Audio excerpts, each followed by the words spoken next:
नमस्कार दोस्तों। आज हम लोग विधिक आज़ादी क्लास में उत्तर प्रदेश लोक सेवा आयोग द्वारा विज्ञापित एपीओ, जिसे आप लोग असिस्टेंट प्रोसिक्यूशन ऑफिसर्स के नाम से जानते हैं, जिसे आप लोग हिंदी में सहायक अभियोजन अधिकारी के नाम से पुकारते हैं। अन्य नामों से व्यवहारिकता में आप कोर्ट साहब या सरकारी वकील साहब के नाम से भी जानते हैं। उसके बारे में हम लोग विगत कुछ दिनों से प्रीवियस ईयर के क्वेश्चंस जो आए हुए थे उन्हें हल करके देख रहे हैं कि किस तरह के प्रश्न आते हैं और किस तरह से इन प्रश्नों को अमेंडमेंट करके, इनमें संशोधन करके या इन्हें बदल करके आने वाली परीक्षाओं में पूछा जाएगा, उस पे चर्चा करते आ रहे हैं। हम लोग आज उसी क्रम में आगे बढ़ेंगे और स्क्रीन पे आपको दिखाई पड़ रहा एपीओ लिखा हुआ, इसी के बारे में सारा खेल होने वाला है। चलिए स्टार्ट करते हैं बिना समय गंवाए क्वेश्चंस आज का। Which one of the following section of Police Act 1861 contain provisions relating to general diary? Police अधिकारी 1861 की किस धारा में सामान्य डायरी से संबंधित प्रावधान है? इस सामान्य डायरी का मतलब इसे बोलते हैं जीडी। जीडी का फुल फॉर्म है जनरल डायरी। जनरल डायरी कहा जाता है, जिसमें पुलिस विभाग अपने रोजमर्रे की, मतलब थाने के अंदर जितनी भी एक्टिविटियां होती हैं, एफआईआर तक भी उसमें इंगित किया जाता है। आने जाने का जो भी शेड्यूल होता है, कोई भी कार्य होता है, सब इंगित करता है। उसी के बारे में ये प्रश्न है, इसे बोलते हैं जीडी। यहाँ पे आपका राइट आंसर के साथ साथ अगर देखेंगे ए बी सी डी में, तो ए में आपका धारा 45, धारा 44, धारा 49, धारा 46, तो हो जाएगा आपका धारा 44, मतलब सेक्शन 44। किसका सेक्शन 44? आप ध्यान देंगे यहाँ पे सेक्शन किसका 44 है? General diary. किसकी जनरल डायरी? ये ध्यान देंगे ना, पुलिस एक्ट की जनरल डायरी, इसका 1861 का। ये ध्यान देने वाली दोस्तों बात है कि 1861 की जो पुलिस की डायरी है, पुलिस की जो किताब है, उसकी बात की जा रही है। ठीक है, ये तो समझ गए होंगे आप। चलिए अगला question. Legal aid provisions are under which section of CrPC? जो अब वर्तमान में बीएनएसएस 2023 कर दिया गया है, उसी के बारे में प्रश्न है।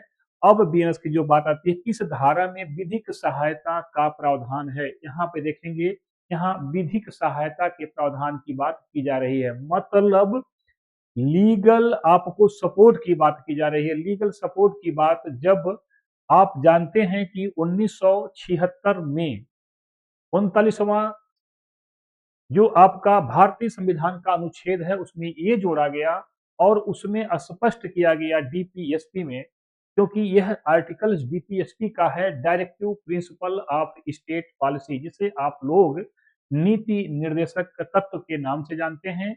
इसके लिए कमीशन बनाया गया, आयोग बनाया गया, जिसका नाम है, अलग अलग नामों से पुकारा जाता है। डिस्ट्रिक्ट लेवल पे उसे डलसा कहा जाता है और स्टेट लेवल पे उसे सलसा कहा जाता है और कंट्री लेवल पे उसे नलसा कहा जाता है। इस नलसा, डलसा, सलसा का अगर फुल फॉर्म आप जानना चाहते हैं तो कमेंट बॉक्स में लिखिए कि क्या है नलसा, डलसा और सलसा, आपको बताया जाएगा। यहाँ पे सरकार अपने तरफ से एक वर्ग का, मतलब जो एक नीचे का वर्ग है, उसके लिए लीगल एडवाइजिंग सेल का निर्माण करती है और उनके लिए यह विधिक सहायता निःशुल्क प्रोवाइड कराने का प्रावधान यहाँ बनाया गया है 1976 में। तो ध्यान रखेंगे दोस्तों, यहाँ पे आपका हो जाएगा सेक्शन 304, धारा 304। अब का जो धारा है बीएनएसएस का, बीएनएसएस का धारा है, जो सेक्शन है वो 301 अब कार्य करेगा। अगर इस तरह की बात आएगी तो ध्यान रखेंगे कि 301 अब कार्य करेगा। इसके पहले जो कार्य कर रहा था, अभी भी वो कार्य करेगा जब तक पूरी तरह से उस केसेज का खत्म नहीं हो जाता है। नए केस के लिए ये है 304। ठीक है, यहाँ तक देखा आपने। चलिए अगला प्रश्न देखते हैं दोस्तों। promoting enmity between different group on the ground of religions is punishable under which section of IPC 1860। Now BNS 2023। धर्म के आधार पर विभिन्न समूहों के बीच शत्रुता को बढ़ावा देना भारतीय दंड संहिता 1860 की किस धारा के अंतर्गत दंडनीय है? यहाँ पे अगर आप देखेंगे तो आपको यहाँ पे मिल जाएगा सेक्शन 153 ए, धारा 153 ए, और बीएनएस की धारा जो है 196, सेक्शन 193। अब खाती है बातें बीएनएस की, जो बात आती है दोस्तों ये ध्यान देंगे कि है क्या। आप जानते हैं भारतीय संविधान में आर्टिकल 25 टू 28 धर्म की स्वतंत्रता, फ्रीडम ऑफ रिलीजन की बात की जाती है, जिसमें धर्म को धारण करने के लिए आपको आर्टिकल 25, इसीलिए जो सिख संप्रदाय के लोग होते हैं, जिसे आप लोग जानते हैं सिख, और जो पगड़ी बांधते हैं, जो कड़ा पहनते हैं, जो कच्छा पहनते हैं, जो कंघा रखते हैं, ये जो आप कटार रखते हैं, आप उन लोगों को जो 5 ककहरा की बात की गई थी, इसी 25 में धर्म की बात की गई थी, वहां से अगर आप जोड़ करके देखेंगे तो यहाँ थोड़ा सा समझ में आएगा कि यह धारा क्या कहना चाहती है। धर्म के आधार पे, यहाँ धर्म के आधार पे विभिन्न समूहों की बातें की गई हैं, और वहां से आप इसे कोरिलेट करके अपनी समझ को बढ़ा सकते हैं। लेकिन यहाँ आपके सामने आईपीसी है, वहां आपका कॉन्स्टिट्यूशन की बात की जाती है। चलिए आगे के क्वेश्चन को देखते हैं और आगे बढ़ते हैं। नेक्स्ट क्वेश्चन है आर वर्सेज, आर वर्सेज क्या है? लूमले भारत, मतलब R versus Lumley is a landmark judgement related with which section of the Indian Evidence Act 1872? R बनाम लूमले भारतीय साक्ष्य अधिनियम 1872 की किस धारा से संबंध एक ऐतिहासिक फैसला है, एक लैंडमार्क, इसे कहते हैं लैंडमार्क जजमेंट, यहाँ पे कहते हैं। ध्यान देंगे ये लैंडमार्क जजमेंट धार्मिक और सामाजिक मान्यताओं, विशेषकर हिंदू धर्म में वर्ण व्यवस्था से संबंधित यह लैंडमार्क जजमेंट था। यह अस्पृश्यता से भी संबंध रखता है, यहाँ पे अस्पृश्यता की भी बात की जाती है, जिसे आप लोग अनटचबिलिटी की बात करते हैं, वहां से भी इसका संबंध दिखाई पड़ता है। तो ध्यान रखेंगे दोस्तों, धार्मिक और सामाजिक मान्यताओं से संबंधित विशेषकर हिंदू में वर्ण व्यवस्था की बात की जाती है, यह लामले की बातें है। तो यहाँ पे सेक्शन आपका हो जाएगा सेक्शन 107, धारा 107 संबंधित है किसके लिए? वी वर्सेज लूमले, जो लैंडमार्क केस है। नेक्स्ट क्वेश्चन देखेंगे, which one of the following combination is not correctly matched? निम्नलिखित में से कौन सा संयोजन सही सुमेलित नहीं है? यहाँ पे 4 तरह की 1 2 3 4 5 दिया गया है, इसका मतलब 3 सुमेलित है दोस्तों, एक सुमेलित नहीं है। तो उत्तर आपका हो जाएगा यहाँ पे कौन सुमेलित मतलब नहीं है। तो ध्यान देंगे कि 3 का अलग और 3 की बातें की जाए तो हो जाएगा 1 1 2 और 4, 1 2 और 4 सुमेलित नहीं है यहाँ पे ए। तो इसका मतलब सुमेलित क्या है? यह सुमेलित व्यभिचार की बात यहाँ की जा रही है, सेक्शन 497 की बात की जा रही है। यहाँ पे दोस्तों नाट की बात ध्यान देंगे तो समझ में आएगा कि क्यों सुमेलित नहीं है। दहेज हत्या धारा किसमें है आप जानते हैं, कमेंट बॉक्स में लिखिए। और बलात्संग किसमें है, और लूट रॉबरी जिसे कहते हैं, यह आप ध्यान देंगे तो समझ में आएगा। तो आपका उत्तर हो जाएगा ए, 1 2 और 4 की बातें की जा रही हैं। यहाँ पे थोड़ा सा आप अगर ध्यान देंगे तो आपके लिए आसान हो जाएगा 1 2 और 4।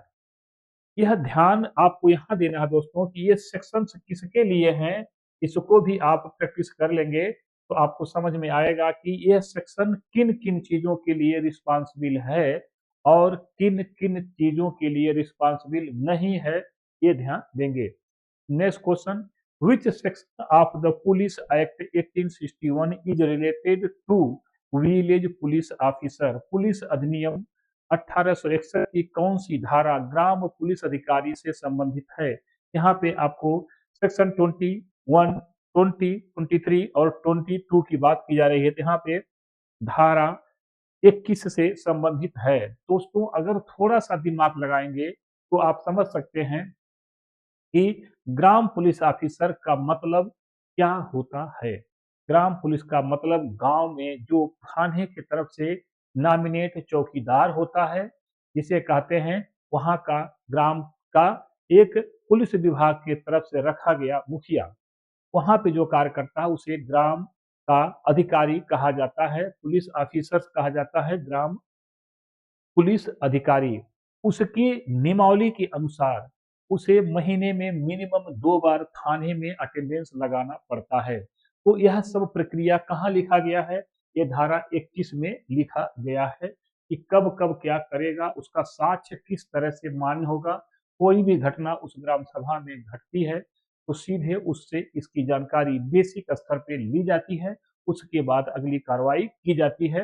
एक इंफॉर्मेशन के रूप में वह पुलिस विभाग का कार्य करता है। चलिए आगे के देखते हैं प्रश्न। अगला प्रश्न क्या है दोस्तों? और बहुत अच्छा प्रश्न आपको दिखाई पड़ रहा है, थोड़ा सा साइज बड़ा दिख रहा है। A is tried for murder of B. The fact that A had murdered C and that B had tried to extort money from A by pretending to make his knowledge public are relevant under क की हत्या के लिए ख की हत्या के लिए क का विचारण किया जाता है। ये तथ्य कि क ने ग की हत्या की कि ख जानता था कि क ने ग की हत्या की है। यहाँ पे देखिएगा, क ने ग की हत्या की है और ख ने अपनी इस जानकारी को लोक वादित करने की धमकी देकर क से धन उद्घाटित करने का प्रयत्न किया। सुसंगत है।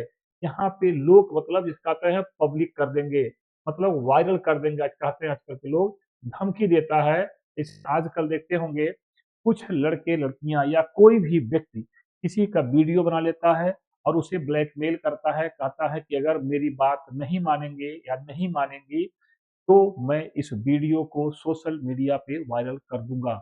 यहाँ पे इसी तरह की बात की गई है दोस्तों। तो ध्यान देंगे, यहाँ सेक्शन हो जाएगा आपका 8, धारा 8। कैसे आप देखेंगे, अगर 8 का स्ट्रक्चर देखेंगे तो क्या है, एक व्यक्ति ए है, एक व्यक्ति ए है, यह कोई बात करता है और इससे ये नहीं मानेंगे तो मैं आपको दो आंख वालों को, मतलब दो आंख वालों के लिए हम वायरल कर देंगे, सभी लोग देख जाएंगे। चश्मा दो आंख पे लगती है ना दोस्तों, तो चश्मा का आकार 8 को ऐसे घुमा दीजिए, चश्मा दिखाई पड़ेगा, यहाँ वायरल किया जा सकता है। चलिए नेक्स्ट क्वेश्चन देखते हैं दोस्तों। Which para of UP police regulations provides that dyings declaration of a seriously injured person to be recorded immediately. Uttar Pradesh police विनियमन के किस पैरा के अंतर्गत यह कहा गया है कि गंभीर रूप से घायल व्यक्ति का मृत्युकालिक कथन तत्काल दर्ज किया जाना है? यहाँ पे मृत्युकालिक व्यक्ति का तत्काल दर्ज किया जाना क्या बात है, ध्यान देखेंगे तो यहाँ पे हो जाएगा पैरा 115, मतलब 115 की बात की जा रही है। क्या है, ध्यान से देखेंगे प्रश्न को एक बार पुनः। उत्तर प्रदेश पुलिस विनिमय के किस पैरा के अंतर्गत यह कहा गया है कि गंभीर रूप से घायल व्यक्ति का मृत्युकालिक कथन तत्काल दर्ज किया जाए, मतलब मरने से पहले तत्काल दर्ज किया जाए, वह साक्ष्य माना जाएगा। कहाँ पे लिखा गया है? पैरा 115 पुलिस की जो रेगुलेटिंग एक्ट है उसमें 115 में पैरा में लिखा गया है। ये ध्यान देंगे तो समझ में आएगा। चलिए नेक्स्ट क्वेश्चन देखते हैं। विच one of the following section of the IPC, IPC का मतलब इंडियन पीनल कोड, अब जिसे के आधार स्थान पर बीएनएस लाया गया है, वहां पे इस बात की 1860 related to punishment for abetment to commit suicide, भारतीय दंड संहिता 1860 की कौन सी धारा आत्महत्या के लिए दुष्प्रेरण के लिए दंड से संबंधित है? यहाँ पे दुष्प्रेरण से दंड से संबंधित की बात की जा रही है। तो क्या है यहाँ पे आप देखेंगे तो सेक्शन आपको 306 की बात की रही है। बीएनएस में धारा क्या है 108, 306 और बीएनएस की धारा 108 की बात की जा रही है। यहाँ बीएनएस की 108 की बात की जा रही है, ये ध्यान देंगे। क्या है दोस्तों, which one of the following sections, कौन सा सेक्शन है आईपीसी का जो रिलेटेड है punishment for abetment to commit suicide. भारतीय दंड संहिता के लिए आत्महत्या के लिए दुष्प्रेरित के लिए दंडित संबंधित है। किसी को अगर आत्महत्या के लिए आप मोटिवेट करते हैं पनिशमेंट के लिए, भाग आपका खुलेगा इस धारा में 306 में। यहाँ पे यह बहुत अच्छा प्रश्न है, आए दिन लोग ऐसे काम करते रहते हैं, तो ध्यान रखेंगे आप लोग इससे बचने का प्रयास करेंगे ताकि आप भी इस तरह की धारा का शिकार न हो जाएं। चलिए नेक्स्ट क्वेश्चन देखते हैं दोस्तों। Which of the following has a power to withdraw a case under section 409 of the Criminal Procedure Code, जिसे कहते हैं CRPC 1973, दंड प्रक्रिया संहिता 1973 की धारा 409 के अंतर्गत निम्नलिखित में से किसके पास मामले को वापस लेने का शक्ति है। मतलब पावर किसके पास है कि मामला वापस ले लेगा। तो यहाँ पे सेशन जज, सेशन जज का मतलब आप जानते हैं, सेशन जज कहाँ पे होते हैं और किस तरह से कार्य करते हैं, इनके बारे में आप आज अक्सर देखे होंगे। यह डिस्ट्रिक्ट लेवल पे ही इनकी व्यवस्था की जाती है सेशन जज की, हाई कोर्ट में और सुप्रीम कोर्ट में इनकी व्यवस्था नहीं की जाती है, ये ध्यान रखेंगे। सेशन कोर्ट यहाँ पे अलग अलग कुछ विशेष जगहों पे इनकी व्यवस्था होती है, तो यह कहाँ का मतलब डिस्ट्रिक्ट लेवल पे होती है, ये ध्यान देंगे। तो यहाँ पे इन्हें वापस लेने का अधिकार दिया गया है according two questions you follow about it.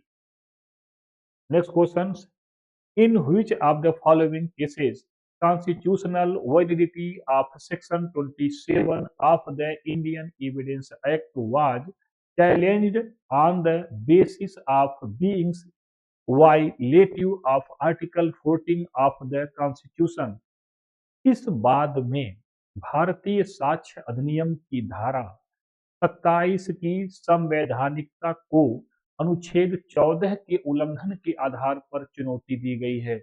मतलब आर्टिकल 14 भारतीय संविधान का फंडामेंटल राइट का 14 to 18 जो आपने पढ़ा होगा, समता या समानता का अधिकार के बारे में वहां की बात की जा रही है दोस्तों। तो ये ध्यान देंगे यहाँ पे किसके उल्लंघन की बात की जा रही है, तो हो जाएगा आपका right answer state of UP versus Deoman Upadhyaya. यहाँ पे स्टेट वर्सेज की बात की जा रही है। 1960 में पुलिस द्वारा दिया गया साक्ष्य, यह अगर ध्यान देंगे समझ में आएगा। 1960 में पुलिस द्वारा दिया गया साक्ष्य मान्य होगा अगर पुलिस ने जो भी एविडेंस कलेक्ट किया गया है इसी केस में कहा गया था कि मान्य होगा। सुप्रीम कोर्ट ने डिसाइड किया था।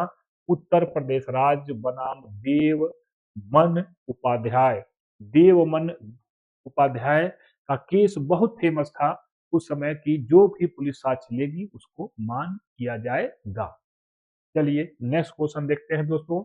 Use of violence by a member of unlawful assembly for 5 और more person furtherness of common object will constitute 5 या अधिक सदस्यों के विधि विरुद्ध जमाव के किसी सदस्य द्वारा किसी सामान्य उद्देश्य को पूरा करने में की गई हिंसा क्या गठित करेगी। मतलब क्या होगा। यहाँ पे आपके सामने 4 तरह के ऑप्शन हैं। हमला जिसे कहते हैं, असाल्ट, दंगा जिसे कहते हैं अफेरी, और सी में आपका विधि विरुद्ध जमाव अनलॉफुल असेंबली, और डी में दिया है रिवोटिंग्स। तो यहाँ पे बलवा हो जाएगा आपका, रिवोटिंग्स की बात की जा रही है। यहाँ पे अगर 5-10, आप जानते हैं 5 लोग कहीं भी अगर अटैक करते हैं, कम से कम 5 लोग, उसे डकैती रोबरी माना जाता है। और 5 लोग कहीं बिना कानून के, बिना किसी परमिशन के एक जगह इकट्ठा होते हैं, तो उसे उसके अनुसार ये बलवा माना जाएगा कि आप कुछ बलवा करने जा रहे हैं। बलवा का मतलब बवाल से लिया गया है। यहाँ पे आपसी बवाल कर सकते हैं, किसी के विरुद्ध आप कुछ करने की मंशा से यहाँ खड़े हैं, इसका मतलब यहाँ ये हुआ। चलिए नेक्स्ट क्वेश्चन देखते हैं। Section 113 A of the Indian Evidence Act 1872 was added in the year। भारतीय साक्ष्य अधिनियम 1872 में धारा 113 क जोड़ी गई। कब जोड़ी गई दोस्तों, ये ध्यान देंगे तो स्पष्ट आपके सामने है। 1983 में, 1983 में क्या था, 1983 में क्या था, 1983 ए 1983 में आपराधिक कानून का जो द्वितीय संशोधन था, सेकेंड अमेंडमेंट था, वह यहाँ पे विधि का बात आती है। यहाँ पे विवाहित महिलाओं द्वारा आत्महत्या के घरेलू हिंसा को माना गया। मतलब अगर कोई महिला आत्महत्या कर लेती है तो उसे घरेलू हिंसा माना जाएगा। मतलब उनके परिजन, उनके परिवार के लोगों ने इसे मजबूर किया कि ये आत्महत्या कर ले। यहाँ पे इसलिए आर्टिकल्स जो है या सेक्शंस 113 की बात की जा रही है। ये ध्यान रखेंगे तो समझ जाएंगे। Next question, who can issue search warrant in respect to postal or telegraph authority। डाक या तार घर की तलाशी का वारंट कौन जारी कर सकता है। यहाँ पे आपके सामने है, तो आंसर हो जाएगा आपका बी, डिस्ट्रिक्ट मजिस्ट्रेट और चीफ जुडिशियल मजिस्ट्रेट।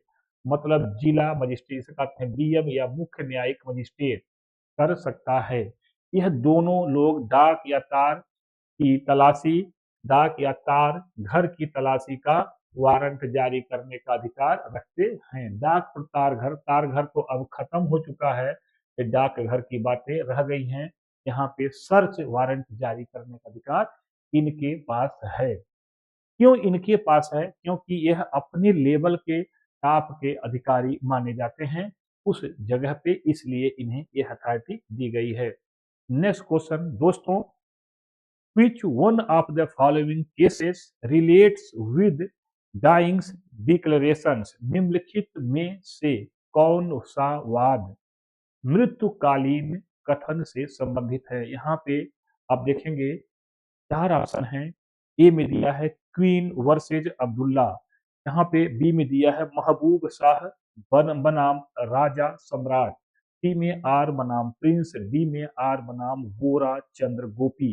यहाँ पे दोस्तों उत्तर आपका हो जाएगा ए, क्वीन वर्सेज अब्दुल्ला, क्वीन बनाम अब्दुल्ला। क्या है, मृतक द्वारा किया गया हाव भाव। अगर मान लीजिए कोई व्यक्ति मरने की स्थिति में है किसी कारण से, वह जो भी इंडिकेशन देता है, अगर कोई भी व्यक्ति सक्षम अधिकारी उसे समझने का प्रयास करता है या कोई भी बात वो कहता है, कोई भी संकेत देता है, तो उसे सेक्शन 32 क्लास 1 के अधीन मृत्युकालिक कथन माना जाएगा, कथन के ही समान होगा।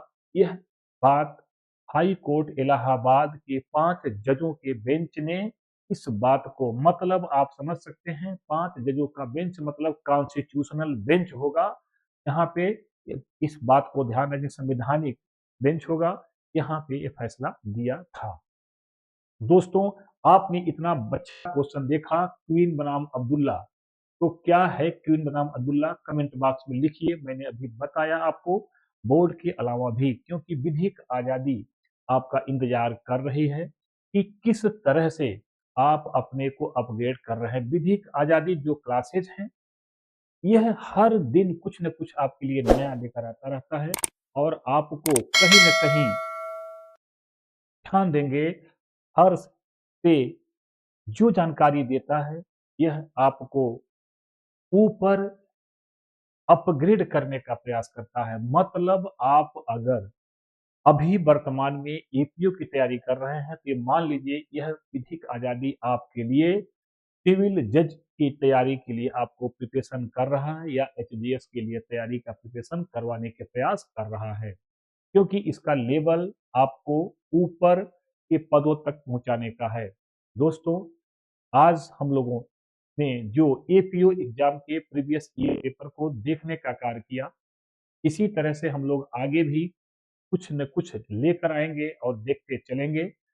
आप लोग विधिक आजादी को इतने मन से देखते हैं, सुनते हैं और आत्मसात करने का प्रयास करते हैं, तो धन्यवाद तो बनता ही है। चलिए, इसके लिए आप लोगों को बहुत बहुत धन्यवाद। जय हिंद, जय भारत।